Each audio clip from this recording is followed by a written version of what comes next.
Yep, what's going on, fam? It's your boy, everyone's favorite Halo YouTuber, the worst player to ever pursue competitive gaming, Rehab. I typically bring you guys a mildly amusing, borderline unfunny scripted video, but I've been thinking a lot about where Halo sits in the gaming industry lately. So today, I kind of just want to talk to you guys about the current state of Halo and my thoughts. I feel like we've seen a lot of excitement and promise leading into this year. 343 calling 2020 the biggest year ever for Halo. But it seems like we're just falling flat on our faces right now. I'll get into that, but let's start with Halo Reach. Obviously, everyone knows the story of MCCPC. It was the most wishlisted game on Steam after the announcement. Halo Reach launched, we hit 161,000 concurrent players. The biggest streamers were playing it, and things were all just looking up. But from there, a lot of the PC community, which includes the biggest streamers in the world, were very vocal about controller aim assist. And I'm not saying that's the sole issue with Halo Reach PC, but the end result is that the population has plummeted. You can blame aim assist or, lack of Forge and Theater being added, which could help with, community creation and kind of keeping the game alive. But whatever it is, the game peaked at 7,500 players Friday night when I was playing. I think when I started, it was at like 4,000, throughout the night 7,500 was the highest I saw. And this is way off from the, 60,000 people we were averaging the first few weeks of release. And personally, I only have been playing the hardcore playlist, so it feels like I'm constantly playing against the only 7 other people playing the game. The search times are just keep getting longer. I find myself getting more frustrated when I'm trying to just enjoy the game. I know hardcore is a really niche playlist and 95% of people are just playing Social Slayer, but it makes it really hard to have fun. I'm not blaming 343 or anyone in particular because who really knows how it could have been different. Would nerfing aim assist on controllers really help retain the population? Maybe, but who's to say it wouldn't fizzle out eventually anyway? It could be a million different things, people not liking Reach as much as the older ones.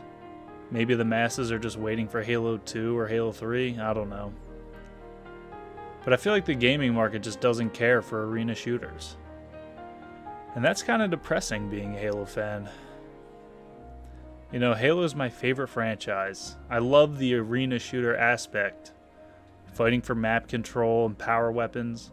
I feel like it should have mass appeal. But it just doesn't. Maybe there's just no hope for Halo until there's a arena shooter craze the way that there was a battle royale craze. MCCPC was supposed to be the savior for the franchise, to get all the hype going to lead us right into Halo Infinite. But maybe nostalgia just isn't enough to fuel Halo. As these games keep releasing one by one, maybe people will hop in, get a few games in, just to get their Halo fix, and then head back to their current favorite game. The way that the population peaked and plummeted in less than 2 months definitely doesn't point to sustainable growth of the community. Maybe we just need to come to grips with the fact that, for whatever reason, people aren't going to enjoy Halo the way that we do. And that just kinda sucks. So, where does that leave us with Halo Infinite? I'm as optimistic and excited as anyone for what Halo Infinite can do for Halo. But I'm also as skeptical and concerned as anyone as well. On one side, 343 seems to finally understand what the community wants. They seem to have learned from their mistakes, and they've had 5 years to make this game. You know that they're going to be spending huge amounts of money to market the game. There's going to be a huge tournament with crazy prize pools, and that's going to garner a lot of attention. But on the other hand, it's already about to be February. Halo Infinite drops this year, and we've yet to see any gameplay. We know next to nothing about the game, and that's kind of scary. As per 343, we know that a Halo game is never going to launch again without a beta prior. after the whole nightmare of MCC's launch. And Halo 5's beta was a full year before the game came out. So 343 is going to release like 6 more games on MCC PC, have the Halo Infinite beta, and finish Infinite this year. You know, I kind of feel like the game might get delayed. Or at the very least, you know, the beta's not going to be a real beta. It's going to be like these other betas we see where you're basically just playing the completed game and they're just doing a network stress test. The later that the beta comes, the less likely they're going to be able to use fan feedback to actually make the game better. But there is another dilemma that could be the reason why they haven't shown any gameplay. And that's the whole classic versus advanced movement dilemma for the next Halo. 343 is in a terrible position where the second it gets revealed how the movement's going to be in Infinite, half the community is going to be freaking out and the other half is going to be rejoicing. As soon as a beta drops and people find out whether or not Sprint's in the game, you know, Twitter, Reddit, all forms of social media are going to explode. People are going to be arguing, 343 saved Halo, 343 ruined Halo. I think it's just a mess that 343 is trying to put off for now. That's not really their fault, but they're really in a spot where they literally can't please everyone. It feels like half the community won't even be willing to give the game a chance. And that split in the community is a huge problem. I've made videos about the movement and how I prefer classic movement, but I mean, I don't really care that much, as long as they make a good game. But a lot of people are hellbent on one or the other. I guess I'm just a fanboy. I'm gonna play Halo Infinite no matter what. I'm gonna give it a chance no matter what. I mean, as long as they don't add in wall running or shit like that. That would suck. I feel like it's kind of cliche to say Halo Infinite is going to be make or break for 343. I'm sure there's people who are looking at Infinite as 343's last chance before they just give up on the franchise as a whole. But, you know, there's also going to be a huge number of people who, you know, Halo Infinite is their first Halo experience.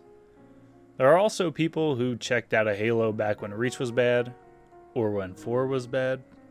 I have friends who sold their Xbox after the botched MCC launch. There's even people who played Halo 2 when it came out and went back to Halo C after. They still have a competitive scene for that game. I know people who moved to different games when Halo 3 came out because they hated it compared to Halo 2. My point is that there's no real right or wrong. Everyone in the community is very opinionated as to what 343 needs to do.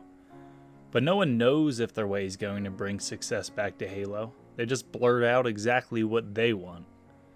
And the more I think about it, I feel like the fall of Halo could be out of 343's control. Just a shift in the interest of gamers, leaving Halo behind. And that's just sad to me. Because Halo will forever be my favorite gaming franchise. And I want it to be everyone's favorite franchise.